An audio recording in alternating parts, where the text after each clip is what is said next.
Now, Yvonne's project makes it possible to have more intuitive interactions with your mobile devices.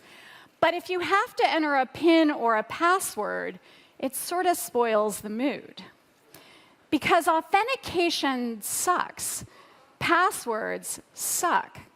We forget them to our frustration. We reuse them to our peril.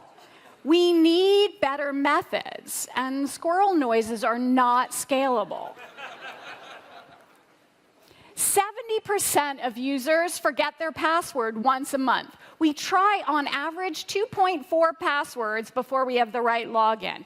Humans are a bad source of entropy, the entropy we need for security, because we need patterns to remember things. In the last few years, we've seen the emergence of dedicated sensors, like fingerprint sensors. New phones have them, but what if your phone doesn't? What if instead of a single sensor, we could use a combination of sensors that would allow you and your interactions with the device to become your authentication? Your keystroke patterns, not what you type, but how you type. Your patterns of speaking, not what you say, but how you say it. This combination with local-only processing might provide not only stronger security guarantees, but do so completely passively, and not as a binary, single yes-no score, but as a continuum of trust. This next frontier of authentication moves the burdens of PINs and passwords from the user to the device itself, thereby trading human cycles for machine cycles. Now, might we use advances in machine learning to ensure that only you can access your security-sensitive information? And do we have proof points that would lead us to believe it's even possible? We saw promising results from individual research labs across the globe, single modalities like gait and keystroke patterns, but none even as secure as a 4-digit PIN, and mostly demonstrated on small laboratory-scale data sets.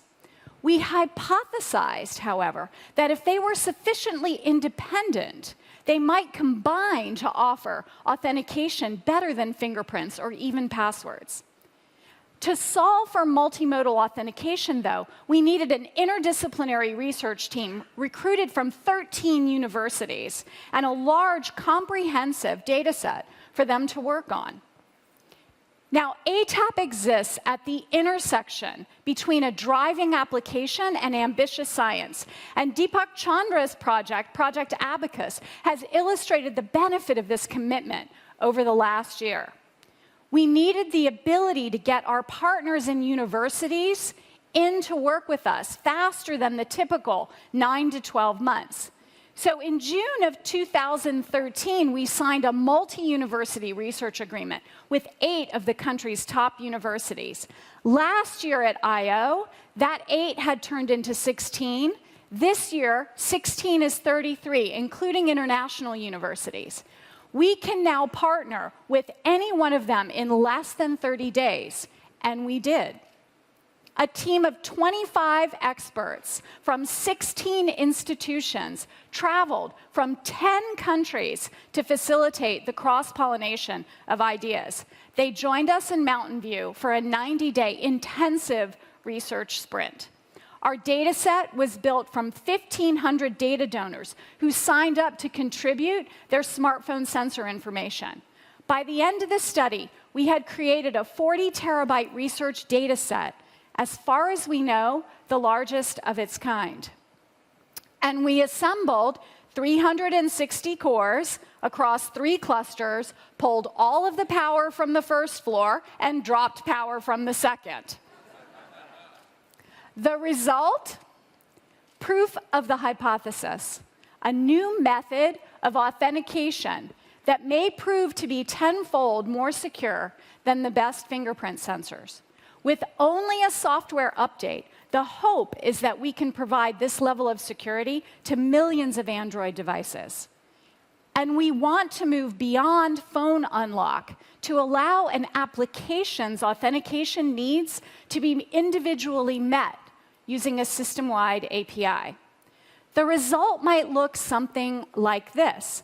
Throughout your day, a continuous trust score running while you type, walk, browse, not what you do, but how you do it, to allow access to a game which might require little or no authentication, or a banking app which might require much more.